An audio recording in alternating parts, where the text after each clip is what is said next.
Hello everyone, I'm pleased to see you back at the Wasabi Aquarium channel. Today we'll continue the resetting process. This is part 2. I would like to explain the complete method to resetting an aquarium. This video is useful for those who are thinking of resetting an aquarium or when an aquarium has reached end of life. Please note that part 1 of this mini-series details all the specifics on how you can determine whether and when you should reset your planted aquarium. I think you can determine whether it should be reset or not, so it's beneficial for you to watch it. Please check out part 1 linked in the description below. I highly recommend that you watch part 1 first before this video. Today, we do the physical work to reset the planted aquarium to my left. I would like to proceed with the actual reset, whilst answering some frequently asked questions that I've received. So this time, I will show you everything up to the final point where the 60 cm aquarium is totally emptied, so please watch till the end. Frequently asked questions include, can you show me how to reset an aquarium? What aquarium hardscape, materials and plants can be reused? What can be done with the aquarium soil, plants and livestock removed from the reset? And finally, I don't know what to do with the existing filtration media and properly store the filter upon resetting my planted aquarium. This video is very useful for these frequently asked questions.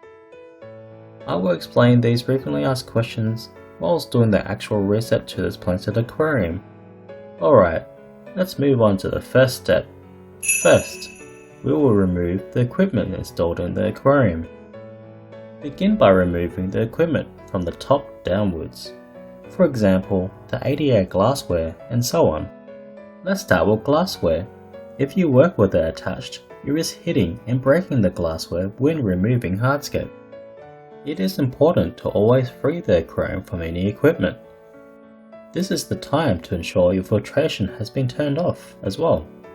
Next, remove the external filtration system. In this aquarium, the ADA lily pipes are installed with quick disconnect taps to both inlet and outlet glass pipes, making it very easy to remove. There are 2 ways to process the external filtration media from your filter system. First, if the condition of the original aquarium layout has been running with no problems, then it is better to reuse the filtration media as it is for the next aquarium, so please leave it as it is. However, the filter's impeller may be reaching end of life, or the housing of the impeller could be blocked. In this state, the filter is not in a good shape, as it has gunk and algae spores built up inside. You definitely do not want to introduce these problems into a brand new aquarium, so I think it would be better for you to change the filtration media, clean the housing and replace the impeller as required. That means if you bring an infested filtration system over to a new aquarium, there is a possibility that such annoying problems such as algae will be present in the new aquarium. If the filtration media condition is really messed up, then take the plunge and dispose of it. On the contrary, if there is no such thing in your existing aquarium that's been reset, then you can reuse the filtration media. That way your aquarium can cycle much faster. There are 2 ways to deal with filters. The first way is to move the filter over to another aquarium. Keeping the filter running will ensure that the beneficial bacteria remains active, alive and well. This is by far the best method. If you don't have another aquarium to keep it running, then you can simply empty the water from the filter. This effectively makes the beneficial bacteria sleep in a dormant state. A certain number of beneficial bacteria will remain. It won't be 100% high though. It will be possible to revive the beneficial bacteria at a later time. Therefore, the worst thing you can do to beneficial bacteria is to leave water inside the filter while there is no water circulation at all. This is called stagnant water. Please keep this in mind. Next, we will take out the hardscape material from the aquarium. I only use Oco stone. If you are using driftwood, please remove the driftwood instead. There's an important point to note at this time before I start removing the stones. This particularly applies if you are using stones as a soil stopper in your layout. There is a possibility that the soil will leak and make the water extremely muddy. Either leave the stone alone, leaving it to last, or slowly and carefully remove it. I think it's a good idea to take it out, but I have to be extremely careful. Leaving large stones in will make netting the shrimp and fish extremely difficult for me. Oh yes, I think it's also easier to scoop the fish out when you allow the suspended mulm to settle. Let's go ahead and remove it.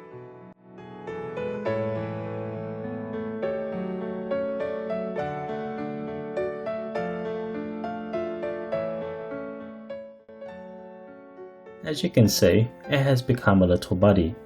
Removing hardscape retaining soil can be difficult, but sometimes it can't be helped. However, it is important to be careful and prevent soil leaks as much as possible.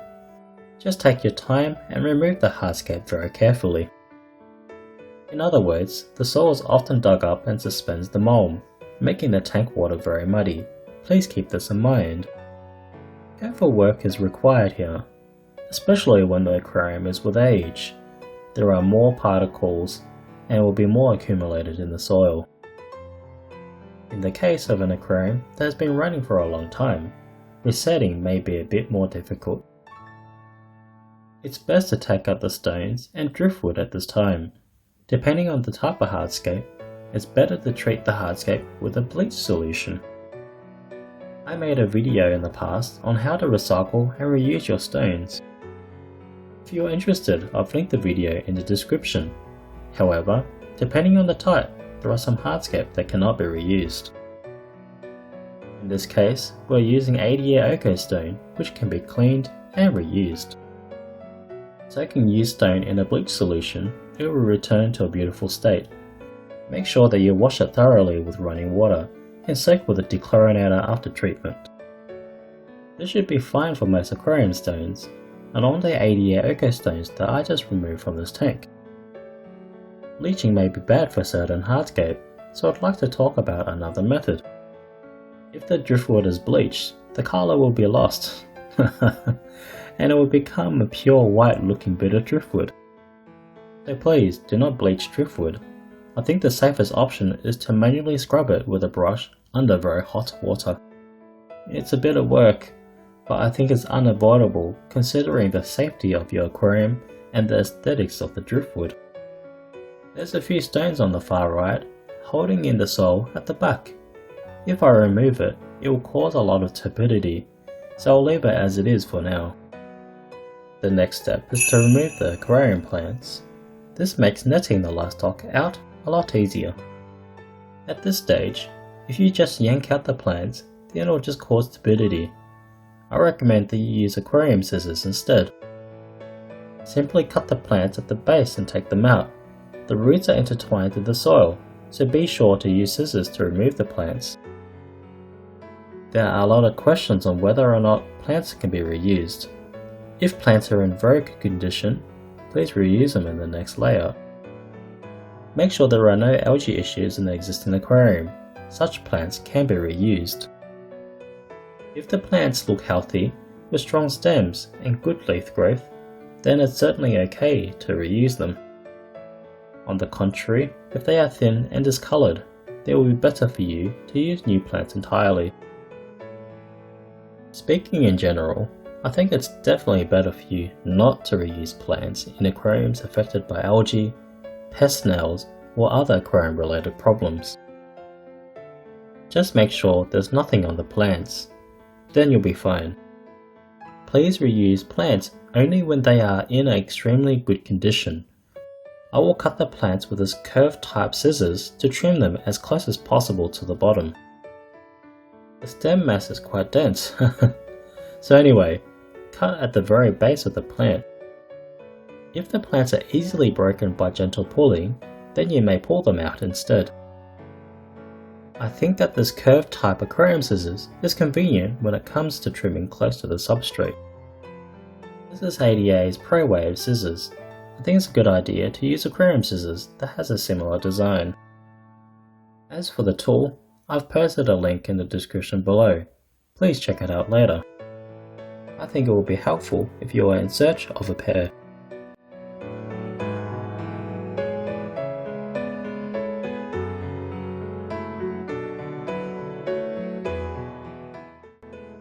It's time to cut the plants. The water is cloudy and hard to see. It's easier to gently hold the plants vertical and position the scissors at the base. If you do so, it will make inserting the scissors at the base a lot easier. It's better using two hands at this stage. Alright, let's trim it now.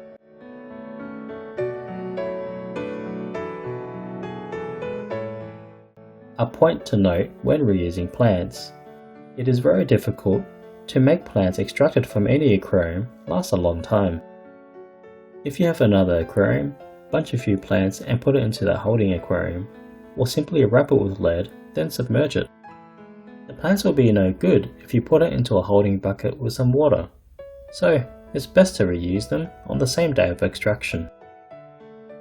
It is best to have them planted into the next aquarium immediately, as they are being extracted. There is a fair bit of floating plant bits at this stage. I'll net them out. Next, I will net the fish and shrimp. It is okay to scoop the fish in this state, but if you make the water as shallow as possible, there will be fewer places for them to escape your net. Alright, let's drain the water down as low as possible. Okay, I've lowered the water level down to this extent. Right now, the fish are all gathered in one place. If you prepare a pocket like this, the fish can be easily netted out. However, if the water is lowered too far, the fish will suffer, so it's best to leave at least 5 cm of water. I'm going to proceed netting the fish and shrimp.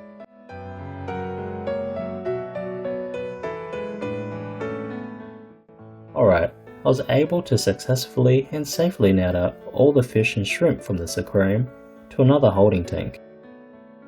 I think that if you follow this procedure, you'll be able to proceed with the reset without any livestock casualties. Next, take the remaining layout material out of the aquarium.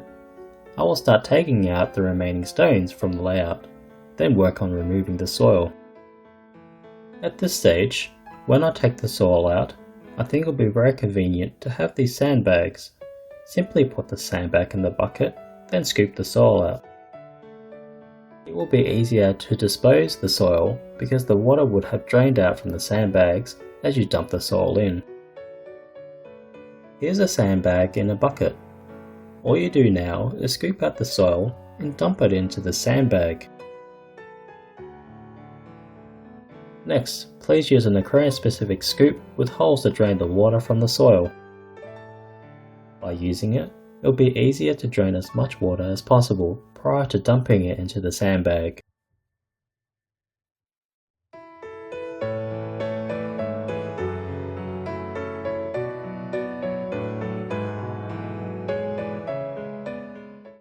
Oh, by the way, speaking of soil, I'd like to touch on the reuse of soil, as it's a commonly asked question on this topic. I've been asked on whether you can wash soil and reuse it. The answer is absolutely no. Even if the soil looks fine just by looking at it at a glance, used aquarium soil should never be reused. You're just asking for a disaster. You risk introducing algae and other nasty aquarium parasites that lurk in the substrate. In the case of resetting, the soil is definitely contaminated. Even washed, you risk troublesome things to the next aquarium. I think it's better not to reuse soil. Whether the soil is old or new, if it has been used, it's considered used and no good. There were a few customers who tried but had bad results. I often also heard complaints that the aquarium plants struggle to survive and grow. Also, consider the soil nutrient values would have been released. Very little nutrient values would remain or has been depleted entirely. The function of making water mildly acidic, which plants prefer, would have been diminished as well. Taking into consideration these merits, it's not worth risking and wasting your time. There wasn't much of a smell before, but as I continue to dig, I'm releasing trapped compounds. There are many things that accumulate in the depths of the soil, and ammonia is one of them. It smells pretty terrible at this stage. Alright, I was able to get out the bulk of the soil. Next, in the last step, I'll clean the aquarium by siphoning out with this flex hose. I'll siphon out the turbulated water. Please also take this opportunity to siphon out the remaining gunk and mist soil at the bottom of this tank. As expected, the siphon couldn't completely remove 100% of the water. We'll now have about 1 cm of water to remove from the tank.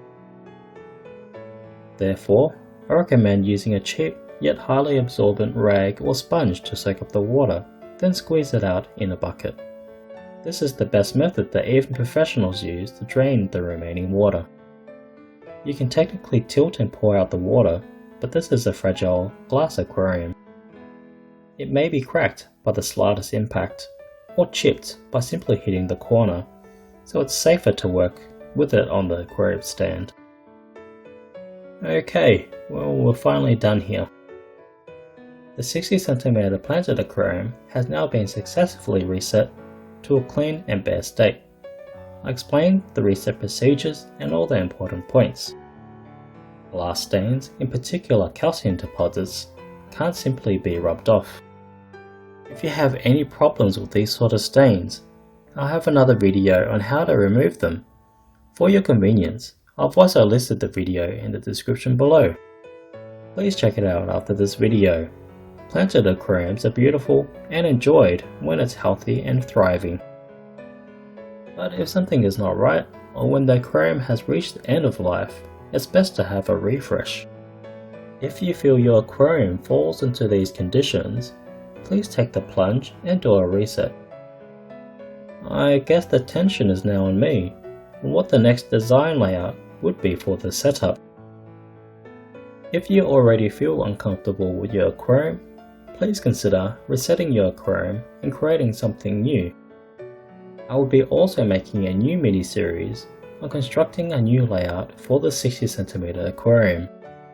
Please like, share and subscribe to the Wasabi Aquarium channel. For the time being, I have a few general designs that have already come to my mind. I'll take my time to decide. I really hope this builds up your suspense of what layout design comes next.